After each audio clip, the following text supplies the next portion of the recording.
The AZ industry is rapidly changing, but your team doesn't have time to reinvent workflows for every new technology or client demand. ProjectWise, powered by iTwin, puts you in control and positions your firm for non-disruptive change.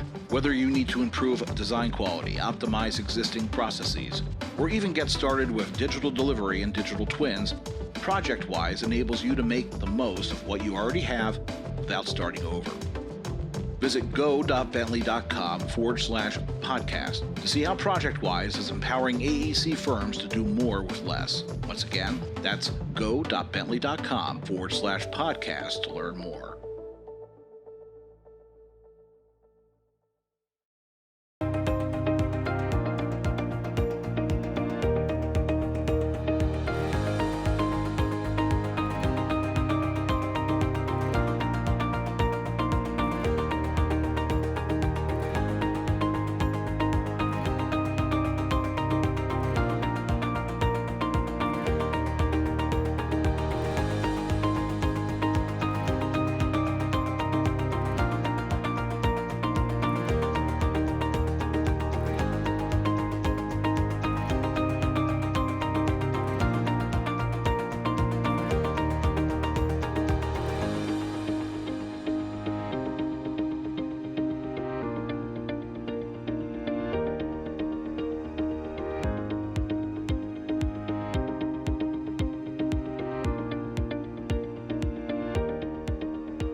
Joining another episode of the Engineering Influence podcast. My name is Diana Alexander, and I am the Director of Private Markets for ACEC National in Washington, D.C.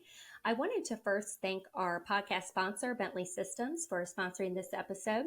And I also wanted to get to the topic of conversation today. I have invited Colliers back with us, a leading professional services and investment management company. They're a global leader in real estate services and even more in particular in commercial real estate. So we're going to get an update on that today and take a 30,000 foot view on some macroeconomic trends impacting these industries, get an overall landscape and look into the CRE asset class, look more at office, life sciences, and maybe some emerging markets as well. So I've brought together an industry expert with me today. Aaron Jodka, thank you for joining me again. Oh, you're welcome. Thanks for the invite. Absolutely. So Aaron is very familiar with speaking with ACEC. He spoke at our first healthcare and life sciences technology private symposium in Boston about a year ago and gave us an economic update on the landscape there. And then he also joined last year to give an update on the life sciences market. He is currently the Director for National Capital Markets Research with Colliers, and he analyzes data and trends to help clients make informed business decisions, and has also led research nationally on the life sciences sector and others, providing other reports and thought leadership and industry insight. And so I'm going to look to him for some background on mixed use properties, demographic mapping, research, capital markets, and things like that. So Aaron, I'm going to go ahead and jump in with the first question, if I may. I wanted to kind of look at the state of the economy, and the latest things that I actually saw today is, CPI inflation, and I see that it's come down. It's actually only rose 3% annually in June, which is down 4.1% in May, and especially down from the peak of 8.8% in May. And those are probably the hottest data point numbers that we're looking at now. But I'm interested for our members, GDP, inflation, the labor market, interest rates. What are the biggest trends that you're seeing in our market? Well, it's really a matter of trying to balance all the different components of the economy. And depending on where you sit, you could make a really strong argument for continued strong economic growth, or you could make an argument for, well, there's some challenges coming about. So there's this weird balance. But you're right. CPI to me is one of the most important data points that we can continue to watch, which is showing that the impact of the Fed's rate tightening cycle is working. We're seeing inflation coming down. It's still above their 2% target, but it's substantially better than it was a year ago, and even prior to that. So we're getting inflation under control, which is a really good thing. the job market continues to be strong, and that's supporting consumer spending. And we've seen GDP growth of late revised up. First quarter GDP growth was revised up 70 basis points, up to 2%, which is a pretty good reading in a world where many economists were expecting us to be in a recession. Very interesting. I hear a lot of conversation about, is this going to be a hard landing, a soft landing? When's the landing going to happen? Did it already happen? Mm-hmm. But I'm very interested in what you mentioned about the monetary policy and the tightening. And so I wanted to look at the shift in banking sentiment and discuss the impact in that industry, because it really affects the life sciences and office sector and investment there. So looking at financing and capital availability, where are we trending, and how does that compare to 2008 and 2009? So we've seen quite the yo-yo in the world of banking and in availability of funding. And I like to sort of set some of these conversations with a bit of a historical context. 2021 and 2022 were awesome time periods to live through, but they were not normal. Those were not sustainable levels of, whether it's venture capital funding, whether that's real estate investment, IPO activity, whatever it was. Pokemon card collection soared. Everything of value of an asset had value appreciation. So there's this sort of setting the parameters of where we are. So coming off of 21 and 2022, things look tough. They're not all that favorable, but in the grand scheme of things, we're still in a pretty good position. So what's happened of late? Well, we had a few bank failures, three major banks in particular earlier this year that failed, and that caused some real upheaval in the banking industry. Lenders pulled back. We've seen continued increases in them tightening their lending standards. That's making it harder for commercial real estate transactions to take place, whether that's a brand new acquisition, refinancing, or breaking ground in new construction. So across the board, we're seeing some challenges there. Now, unfortunately, one of the banks that failed was a major funding source to the life sciences industry, to technology. So that's been dispersed a little bit. So other banks are coming in and filling some of that void. And what have we seen of late? Recent earnings, pretty strong results from the likes of Morgan Stanley and Bank of America, et cetera. So we're seeing some very strong activity from our major banking providers here in the United States. So our banking industry is still strong, even though we had a little bit of a hiccup earlier in the year. That's good news to hear. I wanted to go further into one of the asset classes that you mentioned in CRE and look at the latest office trends data. You mentioned, I think there is a new quarterly report that you might be able to give us a sneak peek at some of the fundamentals released in that report. Yes, so we're wrapping up our second quarter statistics, and unfortunately, they're continuing the trend that we've seen of late of escalating vacancies, which are now at an all-time high. So we're continuing to see softness in the office market. Doesn't mean that it's everywhere. We are seeing some pockets of strength, particularly newer properties, newer, better built assets with modern amenities, and the tenants demand that space. I've heard anecdotally that 90% of tenants are looking for 10% of the space. Clearly, there's a mismatch in where we can actually house all of these office tenants. So there's a bifurcation taking place in the market. So we're seeing that taking place. Vacancies are rising due to weak demand, in the sense that negative absorption. There's less occupied space this quarter than there was the quarter before, and sublease space is continuing to escalate. Though that is rising at a slower pace from Q1 to Q2 than we've seen in previous quarters. So perhaps we're reaching close to a peak of the sublease market. Time will tell. So there was a interesting tidbit in there that you were talking about, because of the high demand for Class A property types in the office space. You have these other classes that are kind of forgotten about that nobody wants.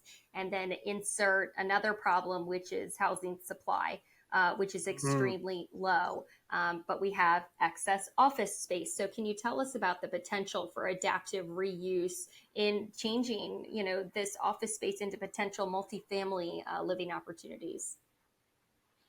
It's a great idea, and it's a really interesting concept, and it will work in certain pockets, but it won't in others. So we really need to see the financials as well as the overall conditions of the building.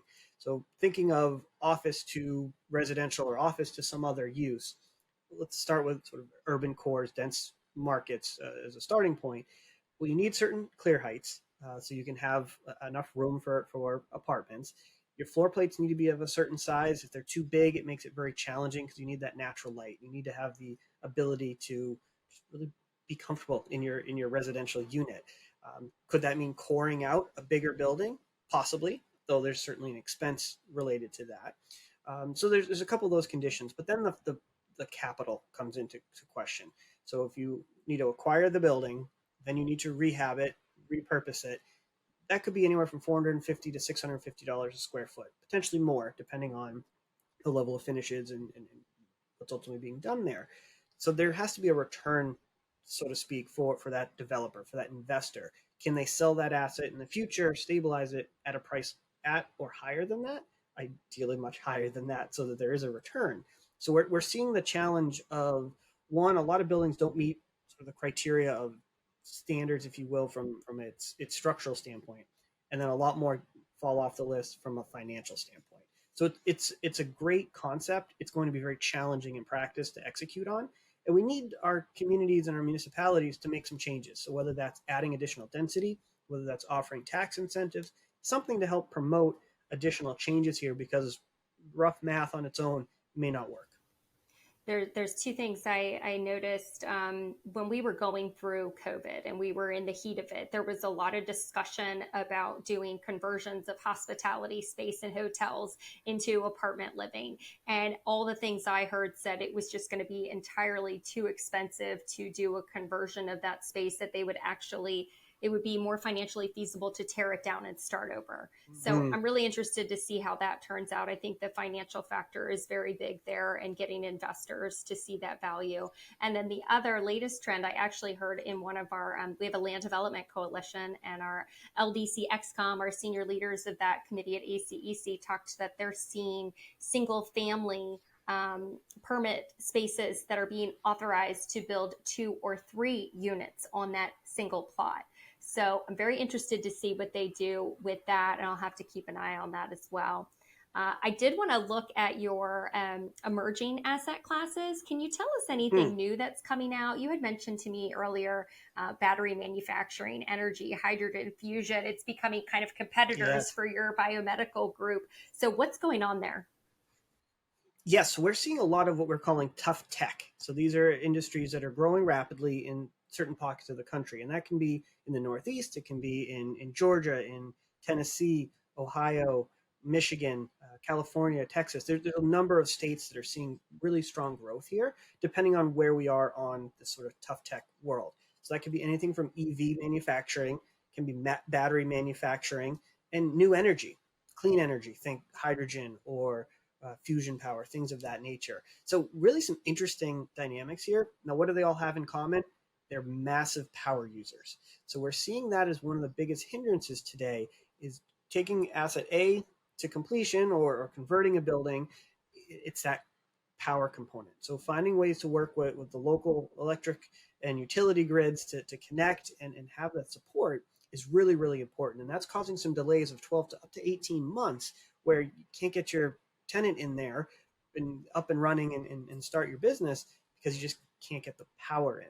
So that's another area that we're seeing on the conversion front, particularly out in the suburbs, where you can take some of these older underutilized office buildings. They have some clear height. You can take out part of the second floor, add some height where you need it, assuming you can get the power. And all of a sudden, these buildings have a second life.